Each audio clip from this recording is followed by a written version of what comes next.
Dear educators, welcome to the Student Alliance community. Now, when we're talking about chemistry, the block chemistry is kind of difficult if you want to learn it from a very theoretical concept. Now, to solve the process of remembering the charts and remembering the periodic table, just in OLABS, click on chemistry. So as soon as you click on chemistry, just go to modern periodic table. You see there are endless topics here. Just go on modern periodic table. Now, as soon as you go on the modern periodic table, just click on your simulation. So in the simulation, you can understand the metals and non-metals.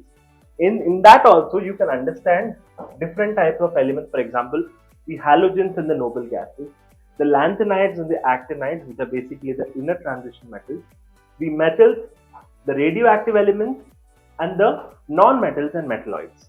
Now, in case you click any element, say magnesium, you just go down.